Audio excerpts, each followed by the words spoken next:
First of all ಈ press meet let us not make unpleasant. ನೀವು ಅಲ್ಲ okay, let us not make unpleasant. ನೀವು ಕೇಳ್ತಾ ಇದ್ದೀರಾ, ಲೆಟ್ ಮೀ ಆನ್ಸರ್. ನನಗೆ ನಿಮ್ಮ ಪ್ರಶ್ನೆಯಲ್ಲಿ ಒಂದು ಸಮಸ್ಯೆ ಕಾಣಿಸುತ್ತೆ, ಟು ಬಿ ವೆರಿ ಹಾನೆಸ್ಟ್. ಯಾರು ತಪ್ಪು ತಿಳ್ಕೊಂಬಿಟ್ಟು ದಯವಿಟ್ಟು. ಸಿನಿಮಾ ಇಂಡಸ್ಟ್ರಿಯಲ್ಲಿ ಸ್ಟಾರ್ ಅಂತ ಯಾರೂ ಇಲ್ಲ, ಒಳ್ಳೆ ಸಬ್ಜೆಕ್ಟೇ ಸ್ಟಾರು. ಈಗ ನೋಡಿ, ಜಾನ್ವರಿಯಿಂದ ಇಲ್ಲಿವರೆಗೂ ನಿಮಗೆ ಸರಿಸುಮಾರು ಒಂದು 70-75 ಸಿನಿಮಾ ರಿಲೀಸ್ ಆಗಿದೆ ಅಲ್ವಾ? ಸೊ ಆಗಿದೆ. ನಾವು let us not point star ಮಾಡ್ತಾರೆ, ಸ್ಟಾರ್. ಸಿನಿಮಾ ಚೆನ್ನಾಗಿದ್ರೆ ಅವರೇ star. Okay, one thing. Second thing, of course to be very honest, ಕ್ವಾಲಿಟಿಗೋಸ್ಕರ ಇವಾಗ ನೋಡ್ತಾ ಇದ್ದೀವಿ. ಇವಾಗ we are taking time because of quality and also content ಚೆನ್ನಾಗಿದ್ರೇ ಈಗ ಎಲ್ರೂ ಒಂಚೂರು ಒಂದು ಸೆಕೆಂಡ್ ಯೋಚನೆ ಮಾಡೋಣ ಅನ್ನೋ ಒಂದು ಪಾಸ್ ತೊಗೊಂಡಿರೋದು. ಯಾಕೆ ಅಂದರೆ ಬಿಕಾಸ್ ಆಫ್ ಕಾಂಪಿಟೇಷನ್.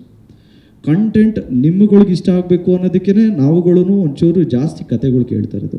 ಸುಮ್ಮನೆ ರ್ಯಾಂಡಮ್ ಆಗಿ ಏನೇನೋ ಮಾಡಿದ್ರೆ ನೋಡೋಣ ನಮ್ಮ ಮಗ ಕಿತ್ತೋದು ಸಿನಿಮಾ ಮಾಡೋಣ ಅಂತ ನೀವುಗಳು ಕೇಳ್ತೀರ. ಆ್ಯಂಡ್ ಆಲ್ಸೋ ಇವಾಗ ಪ್ಯಾನ್ ಇಂಡಿಯಾ ಅಂದಾಗ ನಮ್ಮ ಕಡೆಯಿಂದ ಬೇರೆಯವ್ರಿಗೆ ಹೋಗ್ತಾ ಇದೆ ಅಂದರೆ it should be a universal thought.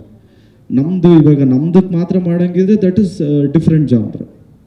ನಾವು ಬೇರೆಯವ್ರನ್ನ ಒಪ್ಪಿಸ್ಬೇಕು ಅಂದರೆ it should be a universal thing. So ಇದಕ್ಕೆಲ್ಲ ಒಂಚೂರು ಟೈಮ್ ಆಗ್ತಾ ಇದೆ. ಆ್ಯಂಡ್ ಆನೆಸ್ಟ್ಲಿ ಎಸ್, ಜಾಸ್ತಿ ಸಿನಿಮಾಸ್ ಮಾಡಬೇಕು. ನೀವು ಹೇಳೋದ್ರಲ್ಲಿ ಒಂದು ಅರ್ಥ ಇದೆ. We will do it. Thank you. Prem sir.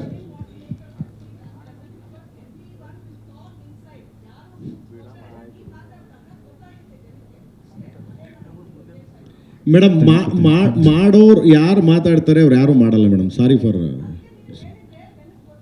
Yes madam. ಯಾರು ಮಾತಾಡ್ತಾರೆ ಅವ್ರು ಯಾರು ಮಾಡಲ್ಲ ಮೇಡಮ್. ದಯವಿಟ್ಟು ತಪ್ಪು ತಿಳ್ಕೊಬೇಡಿ, ಇದನ್ನು ಮೆನ್ಷನ್ ಇಟ್. ಎಲ್ಲರಿಗೂ ಅಷ್ಟೇ ರಿಕ್ವೆಸ್ಟ್. ಏನು ಗೊತ್ತಾ, ಯಾರ್ಯಾರು ಮಾತಾಡ್ತೀವಿ ನಾವೇನೋ ಹಂಗೆ ಹಿಂಗೆ ಅಂತ ಯಾರೂ ಮಾಡಲ್ಲ.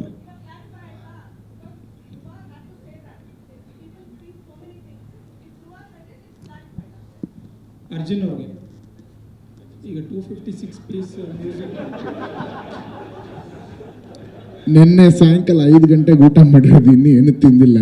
ಕಷ್ಟ ಕ್ವಶನ್ ಕೇಳ್ಬಿಡಿ, ಏನು ಮೊದಲೇ ಅರ್ಥ ಆಗ್ತಾ ಇಲ್ಲ. ಕ್ವಶನ್ ಚಿಕ್ಕ ಅರ್ಧರ್ಧ ಕಾಣಿಸ್ತಾ ಇದೆ. ಹೇಳಿ ಸರ್. Sorry sir. ಬುಡಾಪೆಸ್ಟಲ್ಲಿ ಮ್ಯೂಸಿಕ್ ಮಾಡಿರೋದು 256 ಪೀಸ್ ಆರ್ಕೆಸ್ಟ್ರಾ ಯೂಸ್ ಮಾಡಿರೋದು. ಇಲ್ಲಿನ ಸಿಂಗಲ್ ಸ್ಕ್ರೀನ್ಗಳಲ್ಲಿ ಓಪನ್ ಆಗುತ್ತೆ. ಯಾಕಂದರೆ ಪ್ರತಿ ಸಿನಿಮಾಕ್ಕೂ ನೀವು ಪ್ರೇಮ್ ಎಲ್ಲ ಜಗಳ ಮಾಡ್ತಾನೆ ಇರ್ತೀರ. ಸೌಂಡ್ ಓಪನ್ ಆಗ್ತಿಲ್ಲ, ಮೈಸೂರಲ್ಲಿ ಓಪನ್ ಆಗಲಿಲ್ಲ, ಇಲ್ಲಿ ಯಾವುದೋ ಸಿಂಗಲ್ ಸ್ಕ್ರೀನಲ್ಲಿ ಓಪನ್ ಆಗಲಿಲ್ಲ, ಡಾಲ್ಬಿನೇ ಓಪನ್ ಆಗಲ್ಲ ಅನ್ನೋ ಕಡೆ ಕೆಲವೊಂದು ಕಂಪ್ಲೇಂಟ್ ಥಿಯೇಟ್ರ್ಗಳು. ಸೊ ಅದಕ್ಕೆಲ್ಲ ಏನು ಪರಿಹಾರ ಅಂದರೆ, ಇಷ್ಟೊಂದು ಮ್ಯೂಸಿಕ್ ಮಾಡಿಬಿಟ್ಟು ನೀವು ಇಷ್ಟೊಂದು ವರ್ಕ್ ಮಾಡಿ ಅಲ್ಲಿ ಆ ಥರ ಸ್ಕ್ರೀನ್ಗಳಲ್ಲಿ ಹೆಂಗೆ ಓಪನ್ ಆಗುತ್ತಾ, ಹೇಗೆ, ಅದಕ್ಕೇನು ಬೇರೆ ಪ್ಲ್ಯಾನ್ ಮಾಡಿ? ಸರ್, ಈ ಮಲ್ಟಿಪ್ಲೆಕ್ಸಲ್ಲಿ ಇದರ ಪ್ರಾಬ್ಲಮ್ಮು ಅಷ್ಟು ಪರ್ಸೆಂಟೇಜಲ್ಲಿ ಇಲ್ಲ ಸರ್. ಈ ಸಿಂಗಲ್ ಸ್ಕ್ರೀನ್ಗಳಿದ್ದಾಗ ತುಂಬ ಸಿಂಗಲ್ ಸ್ಕ್ರೀನ್ಗಳಲ್ಲಿ ಅದರ ಅಲೈನ್ಮೆಂಟ್ ಕರೆಕ್ಟಾಗಿ ಮಾಡಿಲ್ಲ. DTS ಅಂದರೆ ಸ್ಟೀರಿಯೋ ಇರುತ್ತೆ, ಸ್ಟೀರಿಯೋ ಅಂದರೆ ಮೋನೋ ಇರುತ್ತೆ. ಸೊ ಈ ಸಿಂಗಲ್ ಸ್ಕ್ರೀನ್ಗಳಲ್ಲಿ ಈಗ ಎಲ್ಲರೂ PVR ಅಥವಾ ಏನು ಐನಾಕ್ಸ್ ಅಂತಂದರೆ ಎಲ್ಲರೂ ತಿಳ್ಕೊಂಡಿದ್ದಾರೆ, ಸೈನ್ಸ್ ತಿಳ್ಕೊಂಡಿದ್ದಾರೆ. ಅದು ಬಿಲ್ಡಿಂಗ್ ಟೈಮಲ್ಲೇ ಕರೆಕ್ಟಾಗಿ ಮಾಡಿದ್ದಾರೆ. ಆ್ಯಂಡ್ ಏನೇ ಆದ್ರೂ ಈ ಸಿನಿಮಾ ಇನ್ನೂ 50 ಇಯರ್ಸ್ ಮುಂದೆ ಫ್ಯೂಚರ್ ಅಂತ ಯೋಚನೆ ಮಾಡಿದ್ರು ನಾವೇನು ಒಂದು ಸೋರ್ಸ್ ಕ್ರಿಯೇಟ್ ಮಾಡ್ತೀವಲ್ಲ, ಆ ಸೋರ್ಸ್ ಎಕ್ಸಾಕ್ಟಾಗಿ ಎಲ್ಲೂ ಬರೋದಿಲ್ಲ. ಒಂದು 10% ಚೇಂಜ್ ಇದ್ದೇ ಇರುತ್ತೆ. ಬಟ್ ಈ ಕಂಪ್ಲೇಂಟ್ ಒಂದು 10 ವರ್ಷದಿಂದ ತುಂಬ ಸೀರಿಯಸ್ ಆಗಿತ್ತು. ಈಗ ಪರ್ಸನಲಿ ನನಗೆ ಕೇಳಿದ್ರೆ ಅದೊಂದು 30-40% ಇಂಪ್ರೂವ್ ಆಗಿದೆ ಸರ್. ಪ್ರೋಗ್ರಾಮಿಂಗ್ ಲೆವೆಲಿಂದನೇ ನನ್ನ ಸ್ಟುಡಿಯೋನಲ್ಲಿ ನನ್ನ ಜೊತೆ ಇರೋ ಮ್ಯೂಸಿಷಿಯನ್ಸೇ ಒಂದು 17-20 ಜನ ಇದ್ದಾರೆ. ಆ 20 ಜನನೂ ಚೆನ್ನೈಯಲ್ಲಿದ್ವಿ, ಇದು ಮೈಸೂರಲ್ಲಿದ್ವಿ. 20 ಜನನು imagine 3 months every day payment 20 ಮೆಂಬರ್ಸ್ಗೆ ಕಂಪೋಸಿಂಗಿಂದಾನೆ, ಜಸ್ಟ್ ಸ್ಕ್ರ್ಯಾಚಿಂದಾನೆ. ಸೊ ಪ್ರತಿಯೊಬ್ಬರಿಗೂ ಇಲ್ಲಿ ಸಂಪಾದನೆ ಆಗಿದೆ, ಪ್ರತಿಯೊಬ್ಬರಿಗೂ ಈ ಸಿನಿಮಾ ತುಂಬ ಪ್ಲಸ್ ಆಗಿದೆ ಸರ್. ಇಲ್ಲ, ಈ ಬೇಸಿಕ್ ಇಲ್ಲಿ ಕ್ರಿಯೇಟ್ ಮಾಡಿದ್ರೆ ಅಲ್ಲಿ ಮಾಡೋಕ್ಕಾಗೋದು ನಿಮಗೆ. ನೀವು